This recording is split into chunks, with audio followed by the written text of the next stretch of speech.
Bismillahirrahmanirrahim.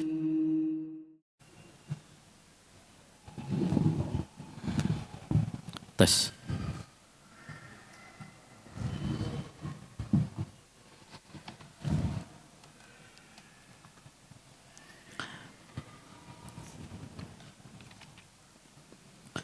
Bismillahirrahmanirrahim. Assalamualaikum warahmatullahi wabarakatuh. Alhamdulillahirabbil alamin. Wa bihi nasta'in ala umurid dunya waddin. Wassalatu wassalamu ala asyrafil anbiya'i wal mursalin nabiyyina Muhammad wa ala alihi wa sahbihi ajmain wa man ihtada bihudah wattaba'a atharahu ila yaumiddin. Amma ba'd. Rabbi shrah li sadri wa yassir li amri wahlul 'uqdatam min lisani yafqahu qawli. Allahumma inna nas'aluka ilman nafi'a wa rizqan thayyiba wa amalan mutaqabbala. Allahumma anfa'na bima 'allamtana wa 'allimna ma yanfa'una wa zidna ilma. Ayyuhal ikhwah wal akhwat, kaum muslimin wal muslimat yang semoga senantiasa dirahmati dan diberkahi oleh Allah Subhanahu wa taala. Alhamdulillah, kembali kita dipertemukan oleh Allah Subhanahu wa taala dalam majelis ilmu yang berbarokah untuk melanjutkan kajian kita pada pembahasan Al-Adabul Asrah, 10 adab sehari-hari, buah karya Syekh Saleh bin Abdullah Al-Utsaimin hafizahullah taala wa ra'ah. Pada pertemuan sebelumnya telah kita bahas beberapa adab. Di antaranya yang pertama adab salam. Yang kedua adab al-isti'dzan, adab meminta izin. Yang ketiga adabul akal, adab makan dan minum. Kemudian yang keempat juga telah kita bahas adabul kalam, adab berbicara. Insyaallah ta'ala kita akan selesaikan 6 adab berikutnya. Adab yang kelima, adabun naum, adab tidur. Tidur ini salah satu nikmat dari nikmat Allah Subhanahu wa taala yang sangat besar. Makanya Allah Subhanahu wa taala mengatakan, "Wa ja'alna naumakum subata." Dan kami menjadikan tidur kalian itu sebagai istirahat. Makanya kita bisa tidur itu nikmat. Ada loh sebagian orang itu untuk tidur aja sampai harus minum pil tidur. Ya.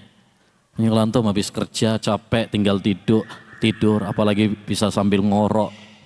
Ya, nikmat dari Allah Subhanahu wa taala. Karena dengan tidur kita bisa istirahat dari lelah, dari capek, dari aktivitas-aktivitas yang melelahkan. Ya, kita istirahat untuk memulihkan tenaga kita kembali. Karena makhluk itu lemah. Dia butuh untuk istirahat, dia butuh untuk tidur. Berbeda dengan Allah Subhanahu wa taala.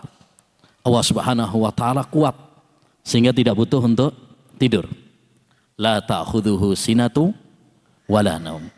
Allah itu tidak ngantuk dan tidak tidur karena Allah Maha kuat. Berbeda dengan makhluk. Coba antum seharian aja nggak tidur, waduh, rasanya udah ngantuk, lemah, pusing. Itulah manusia. Oleh karenanya, ayolah ikhwah, jangan lupa untuk selalu bersyukur kepada Allah Subhanahu wa taala. Sungguh nikmat Allah sangat banyak kepada kita. Hanya saja kita yang kurang mensyukurinya. Wa qalilum min ibadiyah asyakur. Sedikit sekali di antara hambaku yang bersyukur. Al-khamisu, yang kelima. Idza ataita matji'aka fatawadda. Apabila engkau mendatangi tempat tidurmu, maka berwudulah. Ini adab yang pertama, kalau kamu mendatangi tempat tidur.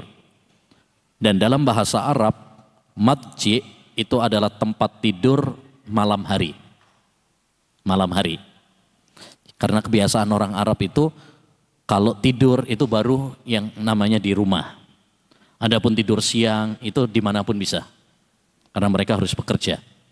Makanya tidur yang lama, tidur yang panjang memang biasanya adalah tidur malam. Makanya malam itu bagus untuk tidur. Sebagian orang sekarang enggak, malam pun harus tetap kerja. Ini enggak bagus. Ini enggak bagus. Ya, kasihan yang dapat shift malam itu. Ya, kasihan. Itu bukan waktunya kerja sebenarnya. Makanya secara riset kedokteran juga orang-orang yang kerja malam hari, apalagi enggak tidur sampai subuh sampai pagi, itu bisa menimbulkan apa? Berbagai penyakit. Berbagai macam penyakit karena menyelisihi fitrah, menyelisihi sunnatullah. Ya, makanya kalau bisa jangan jadi karyawan, kalau bisa jadi pengusaha sehingga bebas untuk milih waktu, ya kan? Nah, kita harus punya cita-cita, jangan jadi karyawan. Karena kalau jadi karyawan, pegawai, antum disetir sama atasan. Tapi kalau pengusaha, antum bisa memilih waktu yang tepat sehingga antum kapan mau ngaji, kapan mau ibadah, kapan mau rekreasi, antum sendiri yang ngatur. Dan itu yang lebih bagus. Intinya, kata beliau, apabila engkau mendatangi tempat tidurmu, fatawadha, wudhulah. Wudhu yang dimaksud di sini, wudhu secara istilah, yaitu wudhu syar'i. Kita membersihkan anggota-anggota wudhu, ya, seperti halnya kita wudhu untuk sholat. Bukan wudhu secara bahasa. Jadi wudhu kalau secara bahasa itu apa? Ya, kebersihan. Jadi antum cuci tangan itu saja sudah dinamakan apa? Wudhu.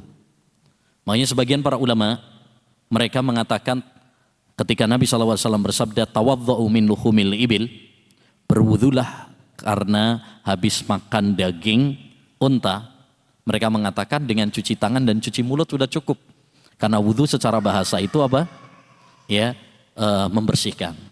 Tapi ya, yang benar, yang lebih kuat, wallahu a'lam, bahwa wudhu apabila disebutkan dalam Quran dan di dalam hadis, maka hukum asalnya harus dikembalikan kepada istilah syar'i. Dan ini kaidah dalam usul fikih. Kalau disebut ya sebuah istilah, maka dikembalikan kepada ya mutakallim, muradul mutakallim. Ya, kalau itu kita dapati dalam Quran dan hadis, maka kita bawa kepada makna syar'i. Salat, ya, demikian juga wudu dan sebagainya. Jadi kita wudu, sebelum wudu itu kita wudu terlebih dahulu agar kita tidur dalam keadaan suci. Ini adab yang pertama. Wanam ala shikikal aiman. Tidurlah pada sisi kananmu. Ya, pada sisi kananmu. Ini adab yang kedua. Watlu ayatal kursi marratan. Bacalah ayat kursi sekali saja. Ayat kursi. Surat Al-Baqarah ayat berapa? 255. Allahu la ilaha illa huwal hayyul qayyum. La ta'khudhuhu sinatu wa la naum. Lahu ma fis samawati wa ma fil ard. Man dhal ladzi yashfa'u indahu illa bi'idnih. Ya'lamu ma baina aydihim wa ma khalfahum wa la yuhituna bi syai'in min ilmihi illa bima syaa'. Wasi'a kursiyyuhus samawati wal ard wa la ya'uduhu hifdhuhuma wa huwal aliyyul azim. Surat Al-Baqarah ayat 255. Disebut ayat kursi karena hanya di ayat ini saja di dalam Al-Quran disebut lafaz kursi. Wasi'ah kursiyuh. Di surat-surat yang lain, di ayat-ayat yang lain gak ada. Hanya ada di ayat ini. Makanya dia disebut sebagai ayatul kursi. Dan ayat kursi adalah ayat yang paling agung di dalam Al-Quran. Ayat yang paling agung di dalam Al-Quran itu ayat kursi. Ya, sebagaimana dalam hadis Rasulullah SAW pernah bertanya kepada sahabat Ubay bin Ka'ab. Ini salah seorang ahli qiraah, ahli Quran. Ya, Nabi SAW bertanya kepadanya, tahukah kamu ayat apa yang paling agung di dalam Al-Quran? Maka sahabat Ubay bin Ka'ab, karena dia adalah seorang ahlul Quran, Tanpa ragu-ragu dia menjawab ayatul kursi. Ayat kursi wahai Nabi. Maka Nabi SAW mendoakan. Dan ini pengajar yang baik, ustadz yang baik, yaitu ustadz yang senantiasa mendoakan untuk murid-muridnya. Liyahni'akal ilmu abal mundir. Semoga Allah SWT menambahkan ilmu kepadamu, wahai Abul Mundir. Abul Mundir yakni sahabat Ubay bin Ka'ab. Jadi ayat kursi ini ayat yang sangat penting karena berisi tentang tauhid. 3 macam tauhid yang disebutkan para ulama, tauhid rububiyah, tauhid uluhiyah, dan tauhidul asma was sifat ada di dalam ayatul kursi. Jadi setelah wudhu, ini adab yang pertama. Yang kedua, kita tidur pada sisi kanan. Yang ketiga, membaca ayat kursi sekali. Lalu wajma kaffaika, kemudian kumpulkan ya 2 telapak tanganmu seperti seorang yang akan berdoa. Ya, seperti ini. Seperti seorang yang akan berdoa. Kemudian waqra fihima suratal ikhlas wal muawwidhatain.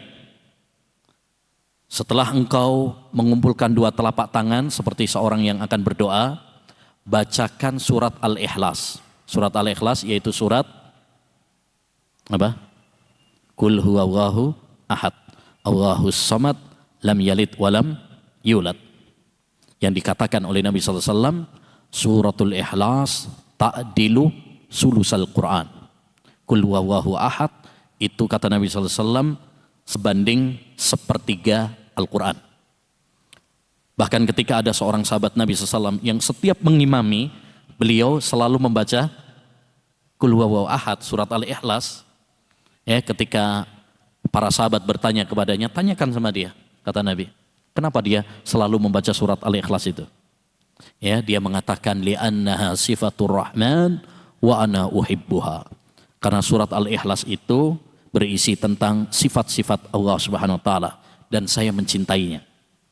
Maka Nabi sallallahu alaihi wasallam mengatakan ahbiruhu annallaha yuhibbuh. Ya, kabarkan kepada dia bahwa Allah Subhanahu wa taala mencintainya. Karena dia mencintai Allah, ya, mencintai surat Al-Ikhlas, maka Allah pun mencintainya. Ya, ini keutamaan surat Al-Ikhlas. Bahkan dalam hadis riwayat Ahmad yang disahihkan oleh Syekhul Albani, bahwa Nabi SAW bersabda, man qara'a qul huwallahu ahad 10 marrat banallahu lahu baitan fil jannah. Siapa yang membaca surat Al-Ikhlas 10 kali, maka Allah SWT akan membangunkan untuknya sebuah istana rumah di surga. Jadi ini Masya Allah, ini surat Al-Ikhlas ini luar biasa. Walaupun cuma ya beberapa ayat dan semua kita sudah menghafalnya, bahkan anak-anak kita pun hafal, ya. Bahkan kadang biasanya sebagian orang saking singkatnya dijadikan apa? Candaan. Kul huwaile kadang, ya, maksudnya kalau ngimami pakai kulhu aja. Ya, biar nggak panjang-panjang. Tapi Masya Allah, walaupun singkat seperti itu, tapi keutamaannya luar biasa. Wal muawwidhatain dan 2 muawwidhatain. Maksudnya adalah surat Al-Ikhlas, surat Al-Falaq dan surat An-Nas. Qul a'udzu birabbil falaq dan qul a'udzu birabbin nas. Jadi kita bacakan surat Al-Ikhlas, kemudian qul a'udzu birabbil falaq, kemudian qul a'udzu birabbin nas. 3 surat ini kita bacakan. Karena 3 surat ini, ayyuhal ikhwah, 3 surat yang pendek dan sangat penting, terutama untuk penjagaan diri kita dari ya kejahatan-kejahatan sihir dan kejahatan-kejahatan setan.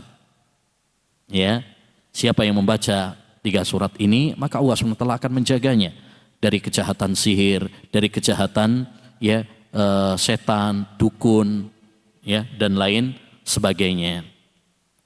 Wangfus fihima, kemudian tiupkan pada keduanya. Jadi setelah dibacakan tadi, kita tiup. Dan nafath dalam bahasa Arab itu meniup dengan sedikit ludah. Sedikit aja tapi jangan banyak-banyak. Karena habis itu diusapkan. Ya, nanti kalau banyak-banyak nempel di wajah nanti. Jadi maksudnya dengan sedikit apa? Dengan sedikit ludah. Ya, dengan sedikit ludah. Sedikit aja. Yang penting ada tiupannya. Kemudian wamsah bihima mastata'ta min jasadika. Kemudian usapkan dengan kedua telapak tanganmu ke jasadmu semampunya. Ya, semampunya. Jadi setelah dibacakan qul huwallahu ahad, qul a'udzu birabbil falaq, qul a'udzu birabbin nas, ya, kemudian ditiup tadi dengan sedikit apa? Ludah, diusapkan. Diusapkan ya ke wajah kita, kemudian ke jasad kita, badan semampunya. Maksudnya enggak usah terlalu berlebihan. Ada sebagian orang itu sampai ke ujung kaki misalkan, atau sampai ke punggung, sampai ke ini, itu terlalu berlebihan. Semampunya saja, ya semampunya. Misalkan wajah, kemudian tangan ini, ya paha misalkan, itu semampunya. Jadi nggak usah terlalu berlebihan, apalagi sampai belakang-belakang misalkan, ya nggak. Taf'alu dzalika salasan. Lakukan hal itu 3 kali. Maksudnya 3 kali apa? Jadi kita bacakan, kita angkat tangan seperti ini, kemudian bacakan qul a'udzu birabbil falaq, qul a'udzu birabbin nas, qul huwallahu ahad, kemudian tiupkan, lalu kemudian usapkan. Kemudian kembali lagi, ya. Lalu bacakan qul huwallahu ahad, qul a'udzu birabbin nas, qul a'udzu birabbil falaq, tiup lagi, kemudian usapkan lagi. Kemudian kembali lagi. Itu namanya melakukan itu 3 kali. Jadi bukan mengusapnya saja yang 3 kali, ya, tapi bacaannya juga 3 kali, mengusapnya juga 3 kali. Ini adab-adab apa? Tidur yang hendaknya bagi kita untuk memperhatikannya agar Allah SWT menjaga kita dari kejahatan-kejahatan, terutama biasanya kejahatan setan yang mempermainkan kita ketika tidur dengan mimpi-mimpi seram. Kadang ada sebagian orang tuh nggak bisa tidur, atau sebagian orang kadang tidur tapi mimpi yang aneh-aneh. Mimpi yang aneh-aneh. Mimpi ketemu hantu, mimpi dikejar, ya, harimau, ya, termasuk ibu-ibu juga, misalkan mimpi suaminya nikah lagi. Nah, ini ya hendaknya apa? Hendaknya baca adab, memperhatikan adab-adab apa? Memperhatikan adab-adab tidur supaya kita dijaga oleh Allah SWT dari kejahatan-kejahatan setan yang ingin mempermainkan kita, termasuk dengan mimpi-mimpi tersebut. Baik, berikutnya adabul utas, adab bersin. As-sadisu yang ke-6, idza atasta faghatti wajhaka biyadika aw bisaubik. Kalau engkau bersin, maka tutuplah wajahmu dengan telapak tanganmu atau kain bajumu. Ini bersin. Bersin ini juga termasuk nikmat dari Allah Subhanahu wa taala, Pak. Makanya ada sebuah hadis al-utasu minallah. Ya, yaitu bersin itu adalah dari Allah Subhanahu wa taala, yakni nikmat dari Allah Subhanahu wa taala. Makanya kita kalau habis bersin itu biasanya apa? Lega, plong. Ya, kenapa? Karena sumbatan-sumbatan yang ada di hidung ya keluar. Termasuk kotoran hidung, upilnya hilang. Ya, lega. Karena itu apa? Ya, nikmat dari Allah Subhanahu wa taala. Baik. Maka kata Nabi SAW, adabnya kalau kata beliau, kata penulis, kalau kamu bersin, maka tutuplah wajahmu dengan tanganmu atau dengan kain bajumu.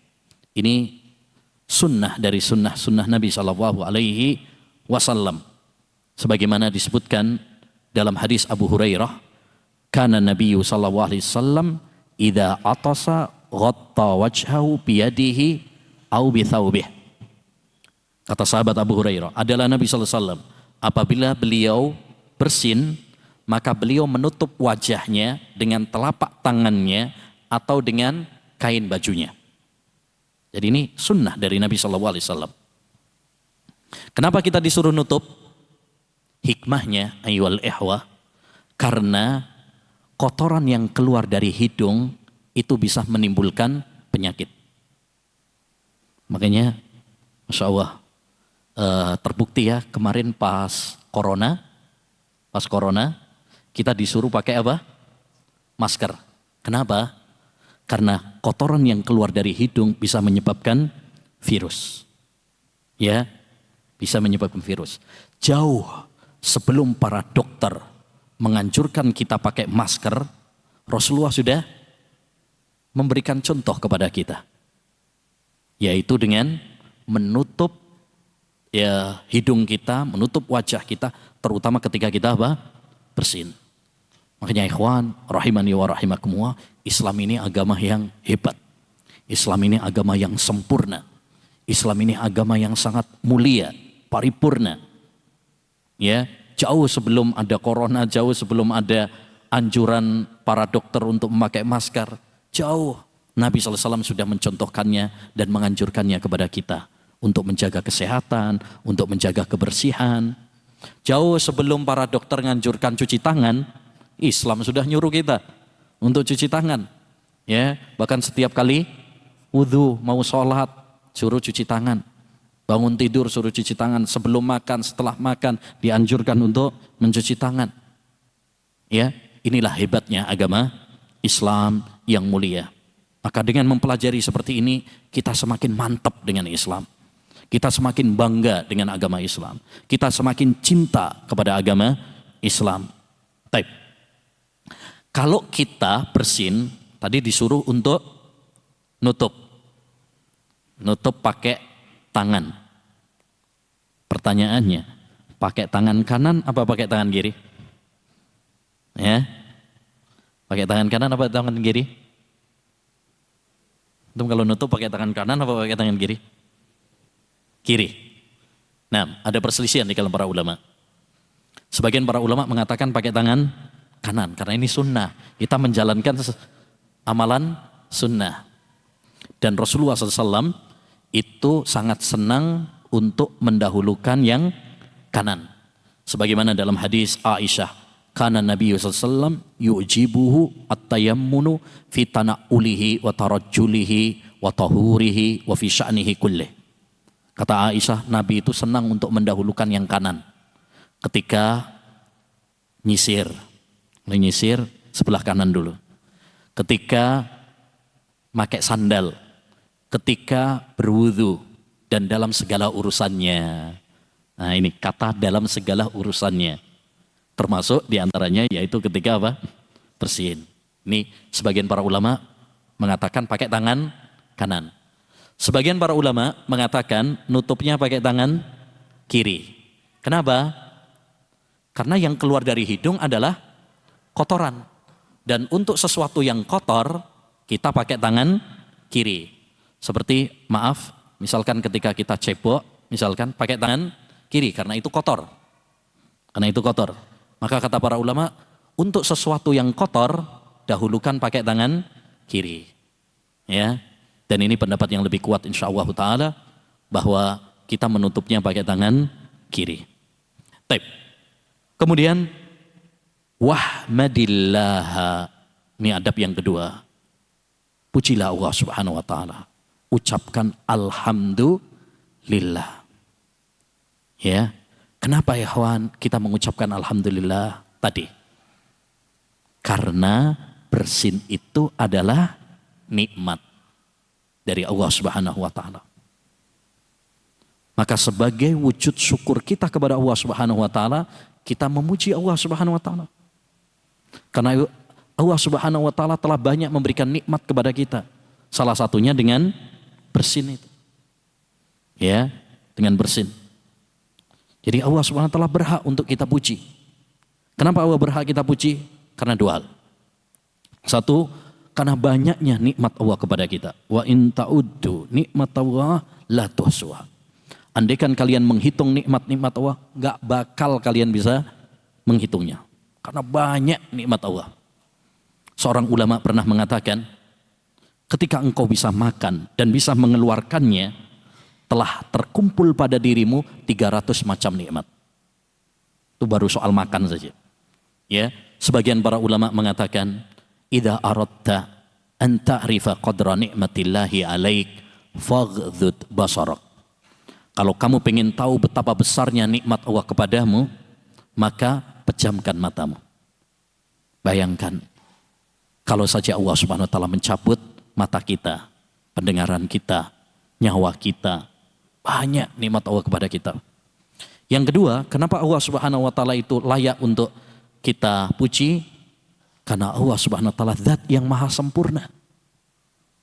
Dialah yang menciptakan, dialah yang memberi rezeki, dialah yang mengatur alam. Ya, maka dia berhak untuk kita puji dengan mengucapkan alhamdulillah. Sebagaimana dalam hadis Nabi SAW bersabda, idza atasa ahadukum falyakul alhamdulillah. Kalau seorang di antara kalian bersin, maka hendaknya dia mengatakan alhamdulillah. Baik. Kemudian kata beliau, fa in syammataka ahadun faqala yarhamukallah faqul yahdikumullah wa yuslih balakum. Kalau ada seorang yang mendoakan kamu dengan mengatakan yarhamukallah, semoga Allah menyayangimu, maka jawablah yahdikumullah wa yuslih balakum. Jawablah dengan mengucapkan semoga Allah memberikan hidayah kepadamu dan semoga Allah memperbaiki keadaanmu. Sebagaimana dalam hadis terusannya tadi. Ya, kalau seorang di antara kalian bersin maka ucapkan alhamdulillah. Lalu kata Nabi, wal yaqul lahu akhuhu aw sahibuhu yarhamukallah. Hendaknya temannya, saudaranya yang mendengar mengucapkan yarhamukallah.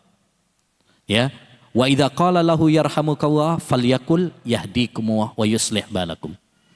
Kalau saudaranya mengatakan kepadanya yarhamukallah, maka hendaknya dia menjawab lagi yahdikumullah wa yuslih balakum. Kenapa? Karena dia sudah doakan kita. Akhlak di dalam Islam, kalau ada orang yang doakan kita, ada orang yang berbuat baik sama kita, maka hendaknya bagi kita membalas kebaikannya. Man sana'a ilaikum ma'rufan fakafi'uh, kata Nabi. Siapa yang telah berbuat baik kepadamu, maka balaslah perbuatan baiknya. Jangan sampai kita seperti pepatah Indonesia, peribahasa Indonesia, ya, air susu dibalas air tuba, ya, kebaikan dibalas dengan kebaikan. Dia telah mendoakan kita, maka kita pun ya membalas kebaikannya. Dan itulah indahnya agama Islam, Masya Allah. Indahnya agama Islam ya. Kita bersin, didoakan sama saudara kita. Terus karena dia mendoakan kita, kita pun apa? Balik mendoakan dia. Karena saling mendoakan adalah tanda cinta. Ya, saling mendoakan itu tanda apa? Cinta. Ini dianjurkan untuk saling mendoakan. Nabi SAW pernah bersabda dalam sebuah hadis yang penting nih untuk kita perhatikan. Kata Nabi, ya ma min muslimin yad'u li ahihi bi dhahril ghaib illa qala al malakul muwakkalu amin walaka bimisl. Tidaklah seorang muslim yang mendoakan saudaranya dari kejauhan kecuali malaikat yang diutus oleh Allah Subhanahu wa taala akan mengatakan amin, semoga Allah kabulkan, dan semoga engkau mendapatkan semisalnya. Masya Allah, malaikat doain kita. Antum misalkan nih doakan, ya Allah mudah-mudahan teman saya yang di Kalimantan sana mudah-mudahan diberi rizki misalkan. Itu satu, malaikat akan mengaminkan. Masya Allah. Ya. Yang kedua, malaikat akan mendoakan supaya kamu mendapatkan semisalnya. Berarti didoakan, kalau kita mendoakan saudara kita supaya diberi rizki, misalkan supaya diberi ilmu, supaya diberi kesehatan, malaikat pun mendoakan kita Supaya kita diberi rezeki, supaya kita diberi kesehatan, supaya kita diberi ilmu. Masya Allah. Kita didoain sama ustadz aja udah seneng, apalagi didoain malaikat. Ya, nah menarik. Pernah ada diceritakan ada seorang syekh mendoakan temannya supaya menikah. Didoain. Ya Allah, ada teman saya, ya mudah-mudahan dia dapat apa? Jodoh. Istrinya marah. Kamu kenapa marah? Kan doa saya bagus tuh untuk teman. Ya, kamu kira saya bodoh? Ya, kamu mendoakan temanmu supaya kamu didoain malaikat supaya semisal, ya kan? Nah, pinter ini istri yang cerdas. Tahu aja. Tahu ya maksudnya, kalau dia mendoakan temannya supaya dapat jodoh, berarti malaikat akan mendoakan dia supaya dapat jodoh, padahal dia sudah punya istri. Ya, berarti nambah lagi. Baik. Berikutnya, yang menarik, ya, sebelum kita meninggalkan adab bersin, diceritakan bahwa Al-Imam Abu Dawud, Imam Abu Dawud itu yang nulis Sunan Abu Dawud. Mungkin sering kita dengar hadis riwayat Abu Dawud. Nah, Imam Abu Dawud pernah dikisahkan bahwa beliau ketika naik kapal, ternyata mendengar orang di tepi laut bersin. Ada orang yang bersin. Ya. Maka beliau nyewa kapal kecil. Kan biasanya kalau ada kapal besar terus ada kapal kecil. Supaya apa? Supaya mengantarkan ke orang tadi, ke tepi laut tadi. Buat apa? Buat jawab yarhamukallah. Buat jawab yarhamukallah. Ketika ditanyakan, kenapa engkau sampai nyewa habis beberapa dirham, ya, hanya untuk mengucapkan yarhamukallah? Apa jawaban Imam Abu Dawud? Jawaban yang sangat luar biasa. Dia mengatakan, siapa tahu doa dia nanti akan Allah kabulkan. Karena kalau dia mengatakan yarhamukallah, dia akan dibalas yahdikumullah wa yuslih balakum. Siapa tahu doa ini yahdikumullah wa yuslih balakum dikabulkan oleh Allah Subhanahu wa taala. Akhirnya, ya, ada seorang yang menyeru, sesungguhnya Abu Dawud telah membeli surga dengan beberapa dirham. Ya, ini menunjukkan apa, ikhwan? Menunjukkan semangat para ulama dulu dalam menerapkan sunnah Nabi. Maka hendaknya bagi kita untuk berusaha menerapkan sunnah Nabi, walaupun dalam hal-hal yang mungkin kita anggap itu masalah apa? Kecil, masalah yang remeh. Jangan menyepelekan, jangan meremehkan suatu amal kebaikan. La tahkiranna minal ma'rufi syai'a. Jangan kamu meremehkan suatu amal kebaikan sekecil apapun, kata Nabi. Karena kita tidak pernah tahu, ya, mana amal ibadah kita yang diterima oleh Allah. Mana amal kita yang mengantarkan kita menuju surga. Maka jangan pernah meremehkan amal kebaikan sekecil apapun itu. Taib. Berikutnya, adab yang ke-7, adab at-tasa'ub. At-tasa'ub itu artinya menguap. Menguap. Lah kalau at-tasa'ub ini bukan dari Allah SWT. At-tasa'ub itu dari setan. Makanya ada hadis, al-utasu minallah, bersin itu dari Allah, wat-tasa'ubu minas syaitan. Adapun menguap itu dari setan. Kenapa? Karena menguap itu tanda malas. Tanda malas. Makanya biasanya orang kalau misalkan kajian kok menguap terus, ini tandanya apa? Malas. Ya. Atau kerja kok menguap terus, ini tandanya apa? Malas. Ya. Nah, ngantuk, ya kan? Nah, dan sebagai faedah bahwa Imam Ibnul Qayyim Al-Jauziyah, saya cuma nukil ya, jangan nanti ada yang tersinggung. Imam Ibnul Qayyim rahimahullah pernah mengatakan, An-nu'asu fi majalisil ilmi minasyaitan. Ngantuk di majelis ilmu itu dari setan. Ngantuk pas kajian itu adalah dari setan. Ya, karena setan nggak pengen kita itu dengarkan kajian. Ya, nggak seneng dia. Kata beliau as-sabi yang ketujuh, ruddat tatha'uba mastata'ta. Tahanlah menguapmu semampumu. Jadi kita harus apa ini? Harus apa? Melawan jihad, melawan kemalasan tadi. Karena menguap tanda malas. Kita harus lawan tuh. Ya, mungkin kita tahan, kita lawan. Ya, kalau ada menguap pas kajian, apalagi pas Jumatan biasanya. Nah itu.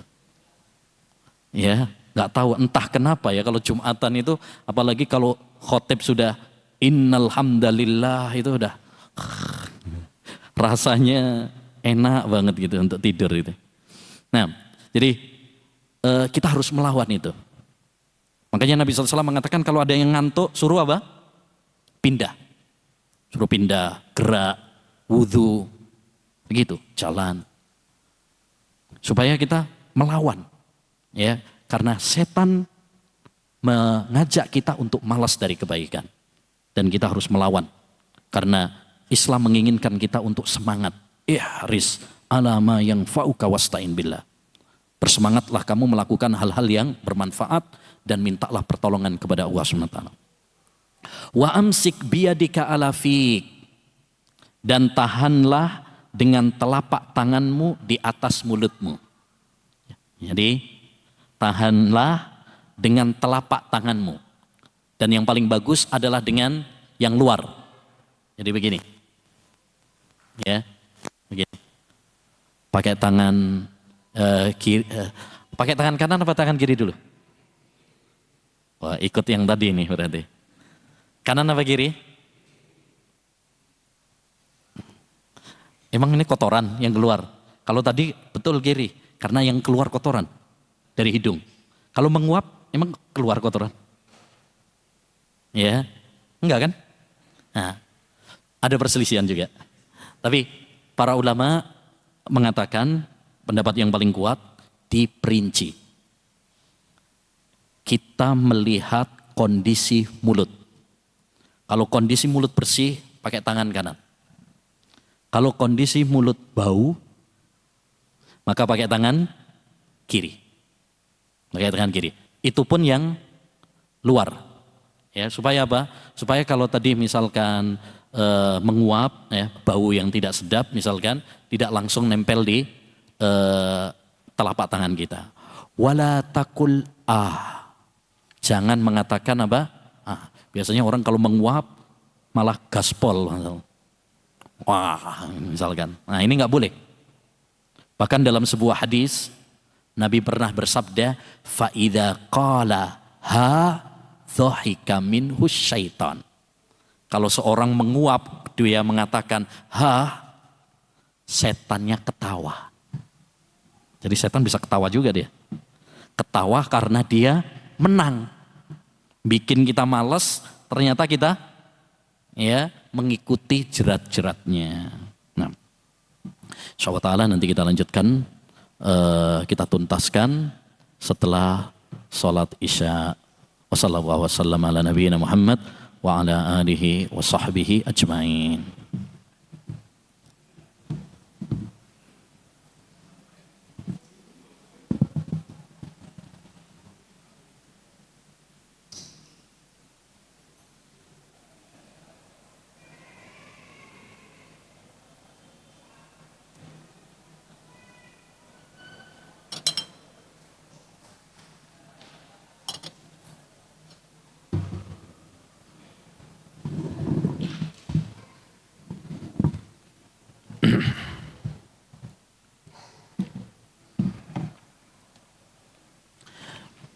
Bismillahirrahmanirrahim. Alhamdulillah wassalatu wassalamu ala Rasulillah wala haula wala quwata illa billah, amma ba'd.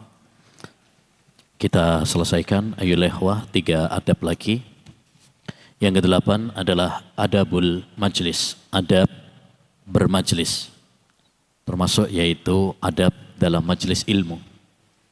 Ya, ketika kita duduk dengan teman kita, duduk dengan kerabat kita dalam perkumpulan-perkumpulan, hendaknya bagi kita untuk memperhatikan beberapa adabnya.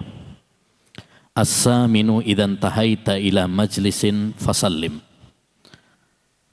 Apabila engkau sampai di suatu majelis, maka ucapkanlah salam. Karena kita dianjurkan untuk menyebarkan salam. Afsus salama bainakum. Sebarkan salam di antara kalian. Karena di dalam salam terdapat doa-doa yang kita harapkan semuanya. Coba kita perhatikan dalam salam itu ya. Assalamualaikum warahmatullahi wabarakatuh. Semoga keselamatan bagi kalian. Ini kita butuhkan. Ya, keselamatan di dunia, lebih-lebih nanti di akhirat. Warahmatullah dan kasih sayang Allah. Semua kita pengen disayang sama Allah. Wabarakatuh dan keberkahan. Apa arti keberkahan? Al khairul katsir ad-daim. Kebaikan yang banyak dan langgeng, terus menerus. Itu namanya barokah. Jadi tiga hal tersebut ya dalam salam semuanya kita butuhkan. Makanya kita dianjurkan untuk menyebarkan salam. Termasuk ketika kita dalam bermajelis, ya ketika datang dalam sebuah perkumpulan, termasuk dalam majelis ilmu, hendaklah kita mengucapkan salam. Wajlis haitsu yantahil majlis. Duduklah di tempat yang tersedia. Ya, duduklah di tempat yang tersedia. Ini adab yang berikutnya, yakni cari tempat yang sudah tersedia. Ya. Jangan datangnya akhir masbuk tapi pengennya di depan. Ya. Nah, jadi apa yang ada, tempat yang tersedia oleh kita, ya, itu yang hendaknya bagi kita untuk memilihnya. Misalkan antum datang terlambat, ya, tempat yang tersedia berarti di belakang misalkan, maka ambil itu jatah antum. Jangan sebagian orang kadang masbuk datangnya terlambat, tapi pengennya di depan, ya, itu berarti bukan mengambil tempat duduk yang tersedia, ya, akhirnya apa? Mengganggu yang lainnya,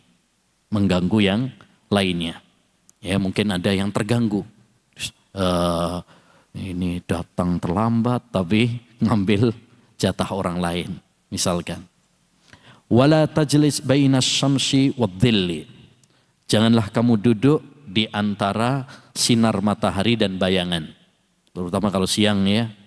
Kalau siang atau pagi itu jangan duduk ketika kita di tempat duduk tersebut badan sebagian kita terkena sinar matahari dan sebagiannya enggak. Ya, itu tidak diperkenankan. Dalam sebuah hadis Rasulullah SAW mengatakan, "Dzaka majlisus syaitan." Itu adalah tempat duduknya setan. Ya. Tahu ya maksudnya? Yaitu kita duduk di suatu tempat di mana sebagian badan kita kena sinar matahari, sebagiannya enggak. Itu enggak boleh. Karena mungkin ada mungkin antum duduk terus ada sebagian mungkin dari atap atau dari jendela itu mengena sebagian badan kita sinarnya, sebagiannya nggak kena, itu nggak boleh, ya nggak boleh.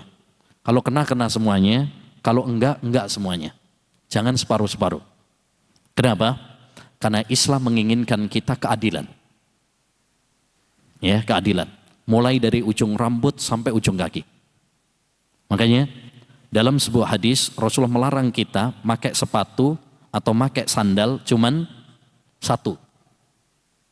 Sebelah kanan saja atau sebelah kiri saja, itu nggak boleh. Ya, dalam riwayat yang lain itu karena cara bersandal atau bersepatunya setan, dan dalam keterangan para ulama karena itu adalah tidak adil bagi kaki. Demikian juga antum perhatikan Rasulullah SAW salah satu larangannya pada kepala ketika kita cukur rambut diperhatikan yaitu dilarang untuk qaza. Nah Rasulullah SAW anil qaza. Rasulullah melarang dari qaza. Qaza itu apa? Mencukur sebagian rambut dan membiarkan sebagian rambut. Mungkin sebelah depannya dicukur, belakangnya dibiarkan, atau sebaliknya, yang bagian belakang dicukur habis, ya, tapi depannya apa? Dibiarkan, ya. Atau sebagian kadang, misalkan apa? Dikasih sedikit gini, ya, macam Upin Ipin, ada sedikit misalkan, nggak boleh itu tidak diperkenankan. Kalau digundul semuanya. Kalau dibiarkan semuanya. Jangan sebagian digundul, sebagian tidak. Kenapa? Karena itu nggak adil bagi rambut, bagi kepala. Islam menginginkan kepada kita keadilan. Ya, termasuk yaitu bagi badan kita. Ya, sebagian badan kena matahari, sebagian enggak, itu nggak adil bagi badan. Masya Allah. Wala tufarriq bainasnaini illa biidznihima. Janganlah kamu memisah antara dua orang kecuali dengan izin keduanya. Ya. Misalkan ada dua orang yang sudah apa? Duduk duluan. Mungkin dia teman dekat. Ya, ngobrol, kenalan. Kita datang belakangan terus memisah antara kedua orang tersebut. Ini tidak diperkenankan. Kecuali kalau keduanya apa? Mengizinkan, mempersilahkan. Oh, silahkan, nggak apa-apa. Ya, masih kosong kok. Itu nggak apa-apa. Kenapa? Karena kalau kita memisah antara dua orang yang lebih duluan daripada kita, itu bisa menimbulkan ya sakit hati. Ya, menimbulkan sakit hati. Islam menutup rapat-rapat segala hal yang bisa menimbulkan sakit hati, permusuhan, kebencian di antara kita. Ya. Oleh karenanya Nabi SAW dalam sebuah hadis pernah mengatakan, "Idza kuntum salasatan fala yatanajasnani duna salasa." Kalau kalian bertiga, janganlah yang dua orang itu berbisik-bisik meninggalkan orang ketiga. Kenapa? Fa inna dzalika yuhzinuhu. Karena yang demikian itu membuat orang ketiga tersebut apa? Sedih, sakit hati. Jadi antum bertiga nih. Terus yang dua ini bisik-bisik sendiri. Orang ketiga cuma bengong gini aja, kok saya nggak diajak gitu kan. Ini membuat dia apa? Sedih, bahkan mungkin suudzon. Jangan-jangan ngerjain saya, jangan-jangan ngomongin saya, ghibain saya. Nah ini, Islam menutup rapat-rapat. Karena membuat sakit hati, membuat sedih saudaranya. Maka segala sesuatu yang membuat sedih saudara kita nggak boleh. Walaupun bukan bisik-bisik. Karena apa? Qaidah para ulama, al-hukmu yaduru ma'illatihi wujudan wa adaman. Hukum itu berputar bersama sebabnya. Kenapa dilarang oleh Nabi? Sebabnya adalah karena membuat sedih, membuat sakit hati. Maka segala yang membuat sedih dan membuat sakit hati saudara kita, maka nggak boleh. Walaupun nggak bisik-bisik. Contoh, misalkan, antum orang Sunda misalkan. Nih. Ada orang belum tahu bahasa Sunda. Kayak saya belum banyak apal nih bahasa Sunda. Misalkan ini. Antum ngobrol sendiri pakai bahasa Sunda. Ya, bukan bisik-bisik. Ya, terang-terangan. Tapi yang satu nggak paham. Boleh apa tidak? Nggak boleh. Walaupun nggak bisik-bisik. Kenapa? Karena yang ketiga tersebut tidak paham. Sehingga membuat dia apa? Sakit hati, membuat dia mungkin suudzon, membuat dia mungkin sedih dan lain sebagainya. Sehingga ilahnya sama. Ya, ini makna perkataan para ulama, hukum itu berputar bersama sebabnya. Selama itu membuat sakit hati, selama itu membuat sedih saudara kita, maka nggak boleh. Ya, termasuk seperti ini, memisah antara dua orang yang sudah duluan duduk di situ nggak boleh, karena itu membuat ya sakit hati, ya jengkel, dongkol di dalam hatinya. Kemudian wala tukim ahadan min majlisihi. Janganlah menyuruh orang lain berdiri dari tempat duduknya. Ya. Ini ada larangannya, ada hadisnya dari Nabi sallallahu alaihi wasallam. La yuqimur rajulur rajula. summa yajlisu fi walakin tawassa'u wa tafassahu. Kata Nabi, janganlah seseorang menyuruh orang lain bangun dari tempat duduknya lalu dia duduk di tempat itu. Ya. Afwan, tolong berdiri. Ya. Kemudian dia duduk di tempat tersebut. Ini enggak boleh. Siapa yang duluan dialah yang lebih berat.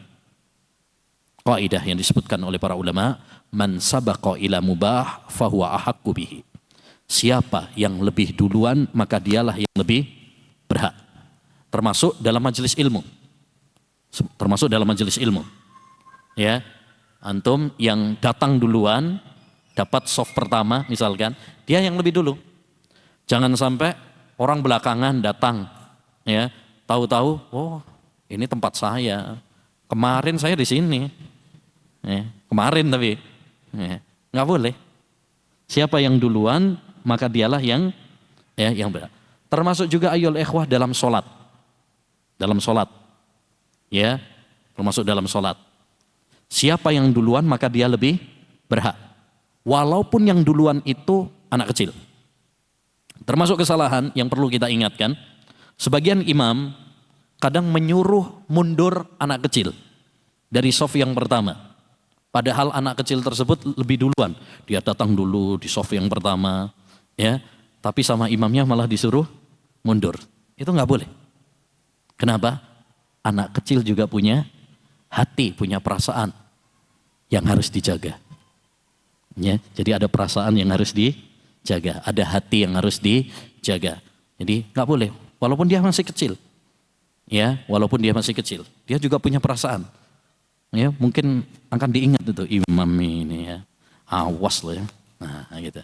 Ya, jadi walaupun kecil tidak diperbolehkan. Siapa yang lebih duluan, dialah yang lebih berhak. Itu kaidahnya. Taib. Wafsah liman dahol, dan luaskanlah tempat bagi yang masuk. Ya, luaskanlah tempat bagi yang masuk. Ini perintah Allah Subhanahu wa taala dalam surat Al-Mujadilah ayat 11. Kata Allah Subhanahu wa taala menjelaskan adab bermajlis kepada kita. Jadi adab majelis ini dijelaskan oleh Allah langsung dalam Al-Qur'an. Surat Al-Mujadilah ayat 11. Kata Allah, ya ayyuhalladzina amanu, wahai orang-orang yang beriman. Dan ayat, sering saya sampaikan, ayat kalau dimulai dengan panggilan wahai orang-orang yang beriman, maka ayat tersebut adalah ayat yang penting untuk diperhatikan. Kata sahabat Abdullah bin Mas'ud radhiyallahu an, idza sami'ta Allaha yaqul ya ayyuhalladzina amanu fa'ar'iha sam'ak. Kalau kamu mendengar Allah berfirman wahai orang-orang yang beriman, pasang telingamu baik-baik, karena itu konsekuensi keimanan. Ya, dan ayat yang didahului dengan ya ayyuhalladzina amanu dalam Al-Qur'an ini banyak, sekitar 90-an ayat di dalam Al-Qur'an. Dibukukan oleh seorang ulama, Syekh Abu Bakar Al-Jazairi, pengajar di Masjid Nabawi dulu rahimahullah, yang wafat pada saat corona. Beliau menulis buku Nida'atur Rahman li Ahlil Iman, panggilan-panggilan Allah kepada hamba-hambanya yang beriman. Itu ayat-ayat yang didahului dengan ya ayyuhalladzina amanu itu dikumpulin sama beliau. Kemudian dikasih penjelasan, faedah-faedah tentang ayat tersebut. Salah satunya ayat ini. Wahai orang-orang yang beriman, idza qila lakum tafassahu fil majalisi fafsahu. Jika dikatakan kepada kalian dalam majlis, ya, berikanlah keluasan, maka ya berikanlah keluasan. Semoga Allah memberikan keluasan kepada kalian. Jadi kalau misalkan dalam suatu majelis ternyata penuh masjidnya, akhirnya panitia mengumumkan tolong merapat, misalkan, beri ruang. Mungkin ada beberapa jamaah saudara kita yang belum, yang terlambat misalkan, supaya mereka juga bisa masuk duduk dalam majelis ilmu. Jadi hendaknya bagi kita untuk memberi keluasan. Karena sebenarnya kadang suatu tempat itu terlihat penuh, tapi sebenarnya masih ada ruang. Kalau agak rapat dikit, ya, rapat lagi sebenarnya bisa. Kayak angkot itu ya. Kayak angkot itu. Ya. Udah Pak, sudah penuh Pak. Masukin lagi, muat juga. Muat juga. Baik. Kemudian kata beliau, wadhkurillaha fi. Berzikirlah kalian. Ya, dalam majlis. Jangan lupa berzikir. Makanya ikhwan, perkumpulan-perkumpulan kita, ketika kita berkumpul, duduk, ya, jangan lupa zikir kepada Allah Subhanahu wa taala. Jadikan perkumpulan kita itu untuk mengingat Allah Subhanahu wa taala, untuk meningkatkan iman. Dahulu para sahabat Nabi seperti Mu'adz bin Jabal, kalau ketemu sahabat yang lain, dia akan mengatakan ta'alau bina najlis nu'min sa'atan. Ayo kita duduk-duduk untuk menambah apa? Iman. Jadi kalau antum boleh duduk-duduk, Rasulullah juga kadang duduk-duduk. Seperti dalam hadis Jibril. Saat Rasulullah duduk-duduk dengan para sahabat, datang siapa? Jibril, kan gitu. Berarti Rasulullah juga kadang duduk-duduk. Tapi duduknya Rasulullah untuk apa? Ngobrol keimanan, ilmu, nasihat. Jadi nggak ada masalah kita duduk-duduk, asalkan duduk-duduknya kita untuk mengingat Allah, untuk saling menasehati, untuk berbagi ilmu, ya, saling menyemangati, saling berbagi faedah antara satu dengan yang lain. Jangan jadikan majelis pertemuan kita hanya untuk menambah tabungan dosa bagi kita. Isinya ghibah, namimah, ya, bicarakan hal-hal yang tidak ada manfaatnya. Salah satunya pesan ulama, jannibu majalisakum min dzikrin nisa'i wat ta'am. Ya, salah satu pesan para ulama, hindarkan majelis-majelis kalian dari bahas dua hal. Satu, kuliner. Dua, perempuan. Ya, hindari. Ya, jangan ngobrolnya muter-muternya itu aja. Kalau nggak kuliner, masalah perempuan. Ya, bahas yang jomblo dipanasin untuk nikah. Yang nikah dipanasin untuk nambah. Padahal nggak berani juga. Ya. Bahasnya itu aja. Nah, cari pembahasan-pembahasan yang bisa menambah apa? Iman bagi kita. Ya, misalkan kalau ada seorang ustadz di situ, jadikan antum tanya sama dia. Supaya bagi yang lain mendapatkan faedah. Ya, bahkan Syekh Ibnu Utsaimin, ya, Syekh Ibnu Utsaimin rahimahullah itu kalau lagi kumpul, dia pesan memang sama salah satu muridnya. Nanti kalau saya lagi kumpul sama masyarakat atau yang lain gitu ya, orang-orang, antum nanya saja, nanya. Walaupun sudah tahu gitu, pura-pura nanya aja nggak apa-apa. Supaya apa? Yang lainnya juga mendengarkan faedah. Supaya mendapatkan ilmu. Nah, karena kadang-kadang yang orang awamnya mau nanya malu. Gitu kan? Tapi kalau sebagai pendengar, mau dia. Sebagai pendengar. Sehingga kita berbagi faedah. Lalu kata beliau, wa aqalluhu kafaratu. Minimal jangan lupa zikir doa kafaratul majlis. Apa itu doa kafaratul majlis? Penutup majlis. Subhanakallahumma wa bihamdika asyhadu an la ilaha illa anta astaghfiruka wa atubu ilaih. Tapi belum selesai loh ini. Doa penutup majelis misalnya. Masya Allah, ini doa yang sangat mulia ya. Disebutkan di dalam hadis, siapa yang menutup majelisnya dengan doa ini, Subhanakallahumma bihamdik asyhadu an la ilaha illa anta astaghfiruka wa atubu ilaih, disebutkan di dalam hadis, illa ghufira lahu ma kana fi majlis dzalik. Kecuali siapa yang membaca doa ini, maka kata Nabi SAW, dosa-dosanya di majelis itu akan diampuni oleh Allah Subhanahu wa taala. Akan diampuni oleh Allah Subhanahu wa taala. Ya, karena di dalam doa ini subhanallah ya, coba kita perhatikan, subhanak, maha suci engkau ya Allah. Kita mensucikan Allah Subhanahu wa taala dari hal-hal yang tidak pantas bagi Allah Subhanahu wa taala. Dari hal-hal yang cacat bagi Allah Subhanahu wa taala, dari menyerupakan Allah dengan makhluk. Wa bihamdik, ini pujian kepada Allah atas dasar cinta dan pengagungan. Karena Allah banyak memberikan nikmat dan Allah Subhanahu wa taala zat yang maha agung yang sangat layak untuk kita sanjung. Kemudian asyhadu alla ilaha illa anta, ini tauhid. Kalimat tauhid, la ilaha illallah, tidak ada Tuhan yang berhak diibadai kecuali hanya Allah saja. Ya, kita hilangkan semua sesembahan selain Allah, kemudian kita tetapkan hanya Allah saja. Kemudian astaghfiruka, aku memohon ampun kepadamu. Maghfirah. Dan maghfirah, ingat ketika kita istighfar kepada Allah, itu berarti minta dua hal. Satu, minta supaya Allah menutupi aib-aib kita di dunia ini. Wah ya ikhwan, ya dosa-dosa kita banyak. Dosa-dosa kita banyak. Dan banyak dari dosa-dosa tersebut Allah tutupi. Allah tutupi. Banyak dosa-dosa kita ini yang tidak dibongkar oleh Allah SWT. Andai saja Allah membongkarnya, ya mati dan hancur. Ya, dahulu Imam Ahmad rahimahullah pernah mengatakan, nahnu qaumun masakin, laula sitrullahi alaina laftadahna. Kita adalah suatu kaum yang miskin. Andaikan Allah tidak menutupi aib-aib kita, tentu kita akan malu dengan dosa-dosa kita. Ya, kita minta kepada Allah supaya Allah tutupi aib kita di dunia. Yang kedua, kita minta kepada Allah agar mengampuni dosa-dosa tersebut di akhirat kelak. Itu makna apa? Istighfar. Jadi ingat ketika kita minta istighfar kepada Allah berarti minta dua hal. Minta supaya Allah menutupi aib kita, dosa-dosa kita di dunia, dan minta supaya Allah mengampuninya nanti di akhirat. Ya. Dan perhatikan, kita istighfar padahal setelah kajian. Setelah kajian. Ini menunjukkan kepada kita, ayyuhal ikhwah, satu faedah penting.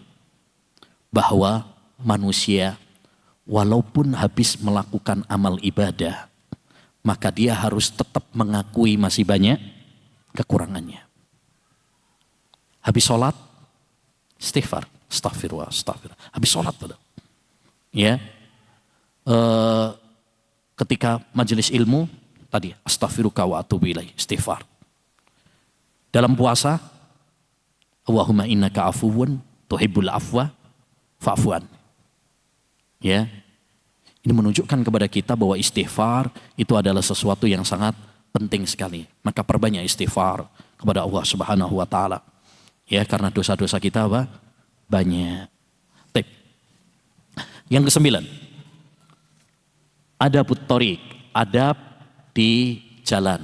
Nah ini juga penting karena namanya manusia pasti butuh apa? Keluar untuk berjalan, untuk kebutuhan, ya kerja, untuk rekreasi, untuk pergi kebutuhan-kebutuhan, ya ke toko, beli, jualan dan lain sebagainya, ya. Maka hendaknya bagi kita untuk memperhatikan hak-hak ketika kita di jalan. A'tit thariqa haqqahu. Berikanlah hak jalan. Ya. Fahudza basarak. Tundukkan pandanganmu. Wa kuffal adha. Tahanlah dirimu dari menyakiti orang lain. Wa ruddas salam. Jawablah salam. Wa'mur bil ma'ruf. Perintahkan orang lain kepada kebaikan. Wanha anil munkar. Dan laranglah dari kemungkaran. Adab-adab ini semuanya diambil dari hadis. Jadi Nabi SAW pernah membahas tentang adab jalan ini. Dalam sebuah hadis Rasulullah bersabda, iyyakum wal julusa fit turuqat. Ya, hindari kalian duduk-duduk nongkrong di pinggir jalan. Jadi kalau kita bisa untuk tidak nongkrong di pinggir jalan, itu lebih bagus. Kalau bisa jangan nongkrong di pinggir jalan. Itu kata Nabi.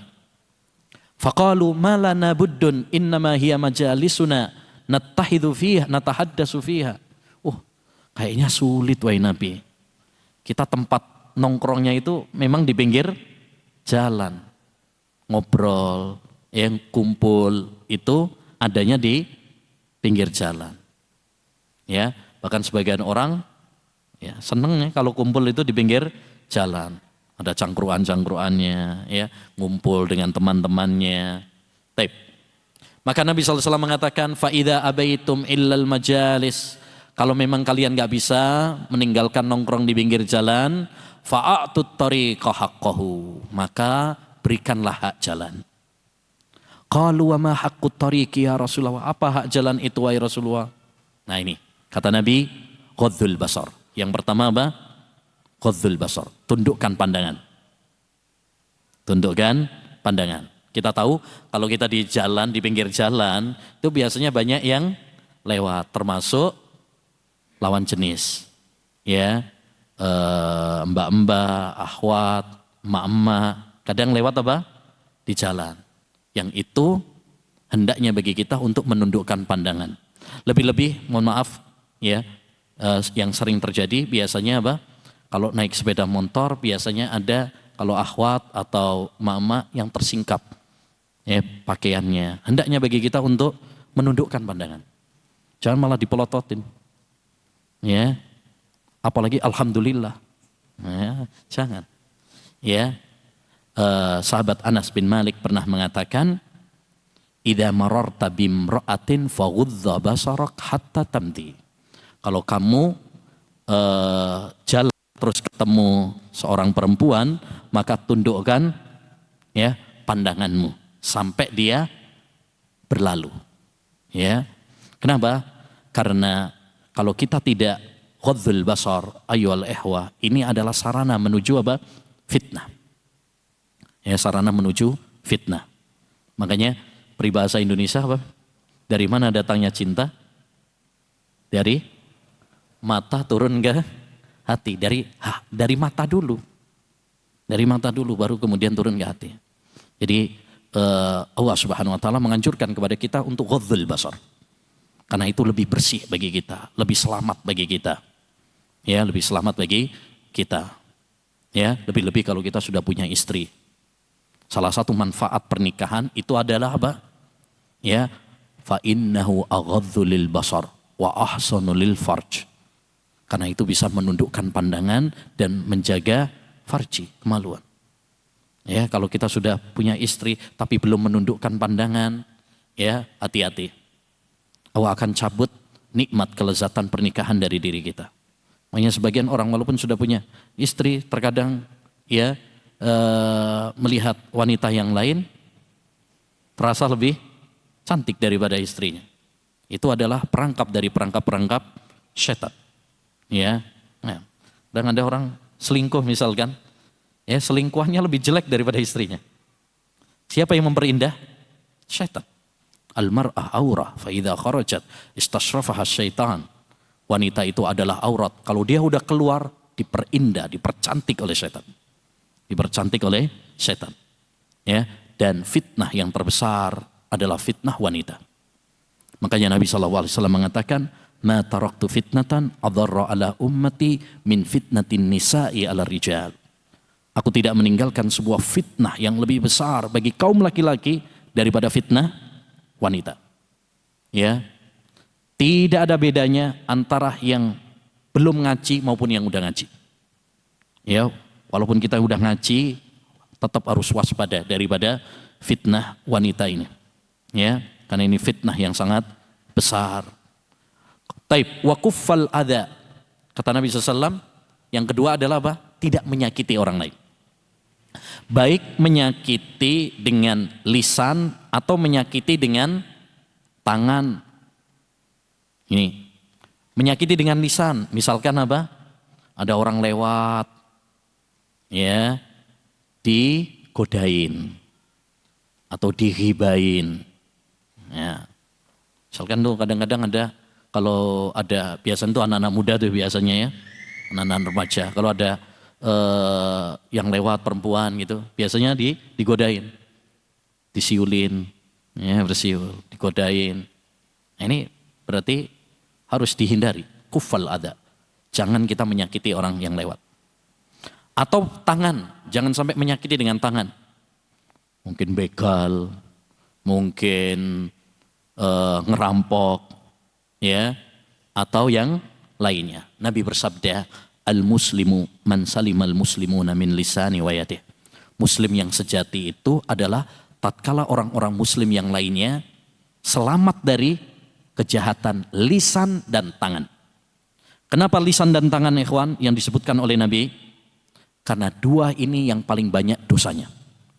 yang paling banyak zolimnya, yang paling banyak menyakiti orang lain, itu dua benda ini. Satu, lisan.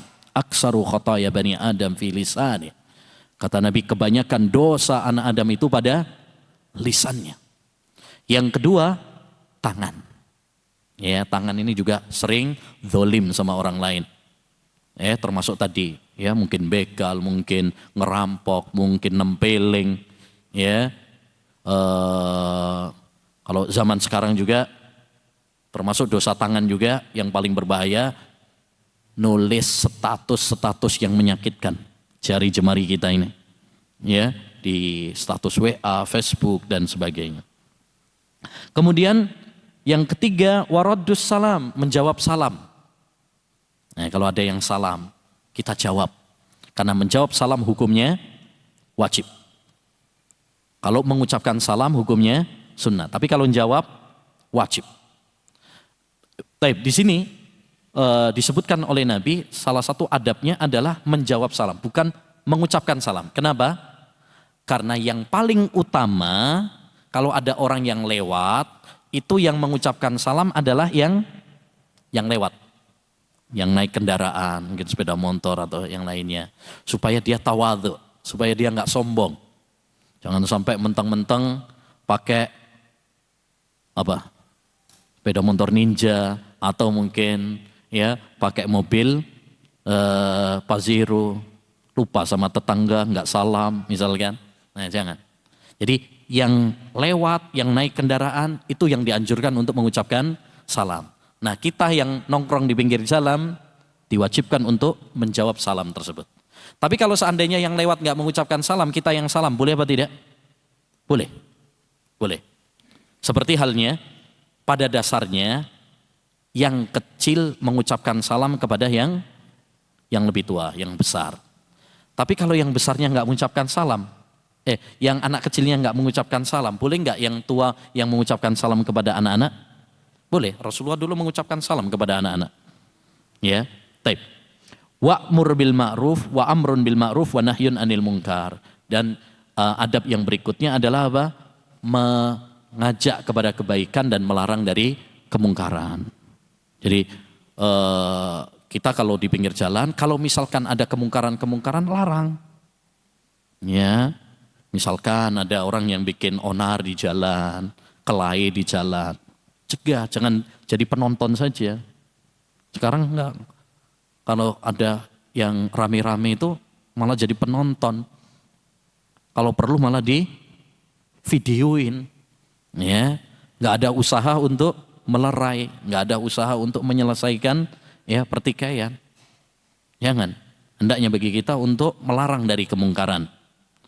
Kemudian mengajak kepada kebaikan. Misalkan kalau ada orang di jalan biasanya ada yang tanya, mana Masjid Al-Aziz mana misalkan.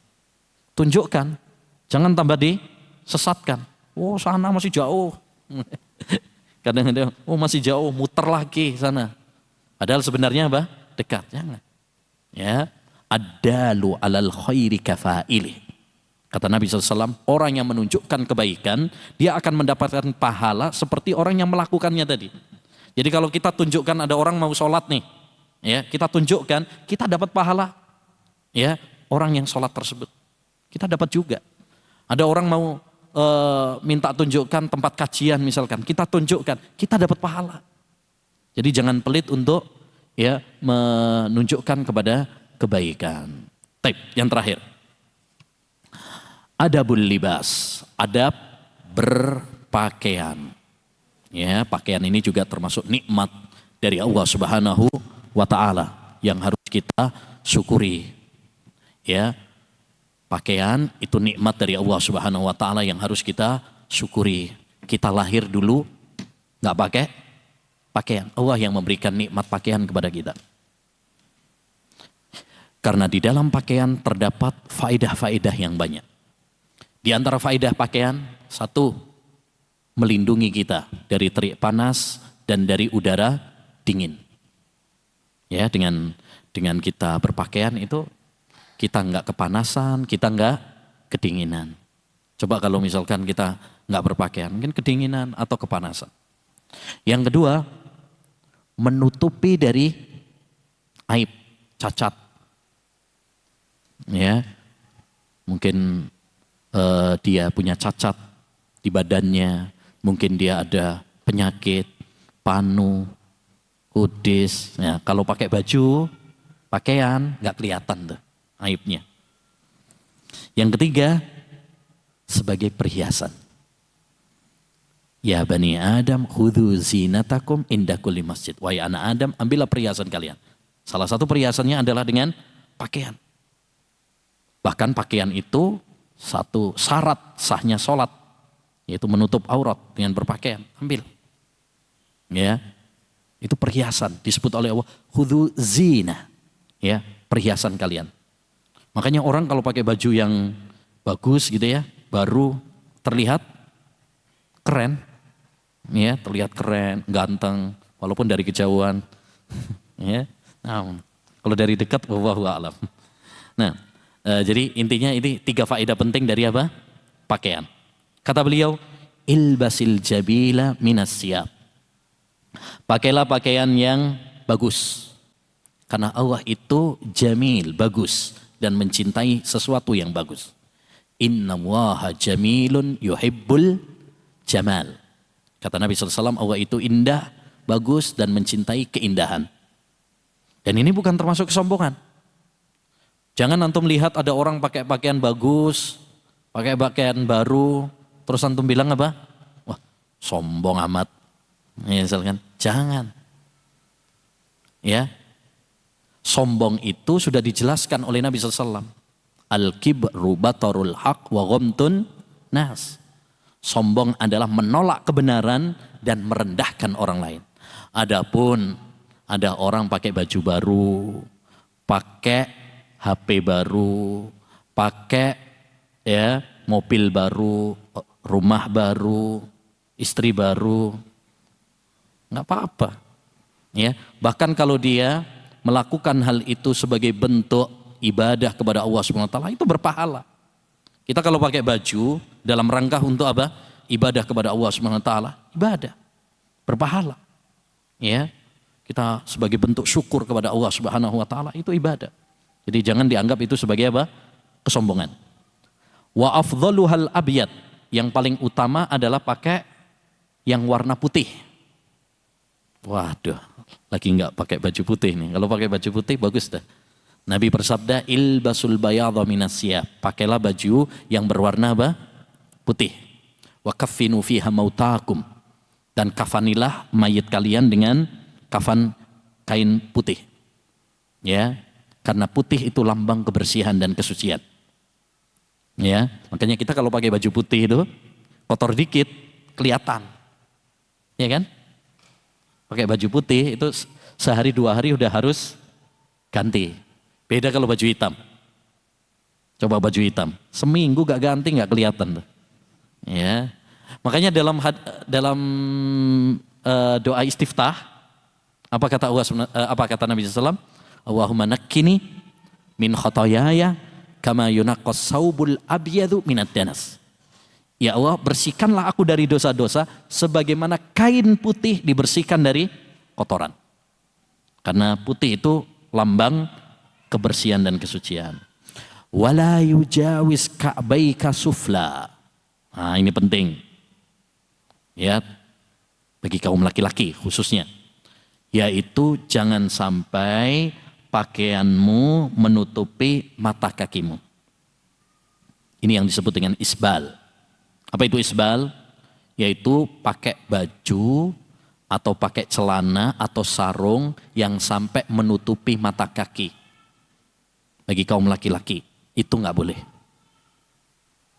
Ya, dalilnya banyak. Bahkan para ulama ahlul hadis mengatakan derajatnya mutawatir. Apa mutawatir itu? Hadis yang diriwayatkan dari para sahabat yang banyak, yang tidak mungkin mereka ya bersepakat di atas kedustaan. Ada 30 sahabat lebih yang meriwayatkan tentang larangan isbal. Di antaranya Nabi bersabda, ma asfala minal ka'baini fa finnar. Ya, pakaian yang menutupi mata kaki menjulur ya sampai menutupi mata kaki itu diancam di neraka. Nabi yang mengatakan. Nabi yang mengatakan. Dan kewajiban kita sami'na wa ata'na. Kami mendengar dan kami taat. Jangan kita gugat hadis seperti ini hanya dengan akal kita. Banyak orang menggugat hadis seperti ini pakai logika. Mungkin antum masih ingat beberapa waktu yang lalu atau setahun yang lalu ada musisi yang mengatakan mengomentari hadis ini, ya nggak masuk akal, ya pakai pakaian menutupi mata kaki kok masuk neraka. Pakai akal dong sayang, kan gitu ya. Ya, ini berarti apa? Menggugat hadis dengan akal. Seakan-akan apa yang disampaikan oleh Nabi nggak masuk akal. Masa gara-gara seperti itu aja masuk neraka? Ya. Nah, jadi agama itu bukan berdasarkan dengan akal. Lau kana ad-dinu bir-ra'yi lakana asfalal khuffi aula bil mas'i min ala. Kata sahabat Ali bin Abi Thalib, andaikan agama itu berdasarkan akal, bagian bawah sepatu lebih utama diusap daripada bagian atasnya. Tapi ternyata yang diusap oleh Nabi bagian atas. Padahal kalau pakai logika mestinya bagian bawah, karena yang kotor itu yang bawah. Andaikan agama berdasarkan dengan akal, kalau orang wudhu kemudian ngentut, ya keluar angin, mestinya yang diusap pantatnya, karena itu yang bikin batal gitu kan. Tapi emang ada orang habis ngentut kemudian wudhu lagi yang diusap pantatnya? Nggak ada, itu bukan termasuk anggota wudhu. Tapi agama bukan berdasarkan dengan akal. Jadi jangan menolak Al-Quran atau hadis hanya dengan akal. Siapa yang menggugat dalil hanya berdasarkan akal, sebenarnya dia termasuk pasukan iblis. Sebagaimana dahulu iblis menggugat syariat Allah Subhanahu wa ta'ala, perintah Allah kepada iblis untuk sujud kepada Adam. Apa kata iblis? Gak masuk akal ya Allah. Masa saya yang lebih baik disuruh sujud sama Adam? Saya kan lebih baik. Ini menggugat syariat Allah dengan akal. Makanya para ulama mengatakan siapa yang menggugat syariat Allah dengan akal, pada hakikatnya dia menyerupai iblis. Ya, jadi ini larangan dari Nabi SAW. Kewajiban kita adalah sami'na wa ata'na. Apa repotnya bagi kita, wahai hamba Allah, ya untuk melaksanakan hadis Nabi SAW? Apa sulitnya bagi kita untuk mengangkat beberapa kain saja dari mata kaki kita? Ya, tidak ada yang sulit bagi orang-orang yang beriman, bagi orang-orang yang tunduk. Ini bagi kaum laki-laki. Adapun perempuan, maka kaki adalah aurat, sehingga harus ditutup. Makanya Ummu Salamah ketika mendengar hadis tentang larangan isbal, bagaimana dengan perempuan wahai Rasulullah? Rasulullah mengatakan suruh nambahi satu jengkal, ya, satu hasta. Jadi kenapa? Karena bagi perempuan, ya, kaki adalah aurat yang harus ditutup. Sayangnya sekarang banyak yang terbalik. Ya, laki-laki banyak yang isbal, perempuan yang banyak setengah betis. Ya, yang nyunah. Ya, bahkan mungkin malah lebih dari setengah betis. Allahul musta'an.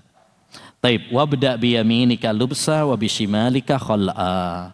Dahulukan ketika memakai pakaian, dahulukan yang kanan dulu. Adapun ketika melepas, maka dahulukan yang kiri. Jadi ketika kita pakai baju, dahulukan yang kanan dulu. Ya, masukkan tangan kita ke yang kanan. Ketika kita melepas, dahulukan yang kiri. Begitu juga ketika pakai celana. Ya, ketika pakai celana, dahulukan yang kanan dulu. Kalau melepas baju baru yang kiri. Kenapa? Sebagaimana dalam hadis Nabi SAW, dalam hadis Aisyah radhiyallahu anha, kana Nabi SAW yu'jibuhu at-tayammunu fi tana'ulihi wa tarajjulihi wa tahurihi wa fi sya'nihi kullih. Rasulullah itu suka untuk mendahulukan yang kanan ketika nyisir, ketika pakai sandal, ketika berwudu, dan dalam segala urusannya. Dan kata para ulama, dalam masalah ini ada 3 keadaan. Pertama, kalau masalah-masalah yang bersih, yang bagus, maka dahulukan yang kanan. seperti masuk masjid, seperti nyisir, pakai sandal, pakai baju, dan lain sebagainya, dahulukan yang kanan. Yang kedua, dalam hal-hal yang kotor dan najis, maka dahulukan yang kiri. Seperti, ketika istinja, qadha'ul hajah, ya, ketika kita membersihkan kotoran atau cebok, ya, dari kencing atau dari buang air besar, pakai kiri, ya, tangan kiri. Taib. Demikian juga ketika kita masuk ke WC, toilet, dahulukan, ya, kaki kiri. Ketika keluar dari masjid, dahulukan kaki kiri. Taib. Yang ketiga, hal-hal yang bukan masuk pada poin yang pertama atau poin yang kedua, maka ini dahulukan yang kanan. Ya, hukum asalnya dahulukan yang kanan. Taib. Demikian ayyuhal ikhwa wal akhwat rahimani wa rahimakumullah yang bisa kita bahas pada kesempatan yang berbarokah ini. Alhamdulillah selesai sudah pembahasan kitab Al-Adabu Al-Ashrah wa karya Syekh Saleh, ya, Al-Utsaimin hafizahullahu taala wa ra'ah. Mudah-mudahan apa yang telah kita pelajari, ya, menjadi ilmu yang bermanfaat bagi kita semuanya. Insyaallah untuk berikutnya kita akan membahas buku 40 hadis tentang adab dan akhlak, ya, 40 hadis tentang adab dan akhlak. Insyaallah nanti disiapkan oleh panitia. Subhanakallah. Kita tutup dengan doa kafaratul majlis. Mudah-mudahan Allah mengampuni dosa-dosa kita semuanya. Subhanakallahumma bihamdika asyhadu an la ilaha illa anta astaghfiruka wa atubu ilaih. Assalamualaikum warahmatullahi wabarakatuh.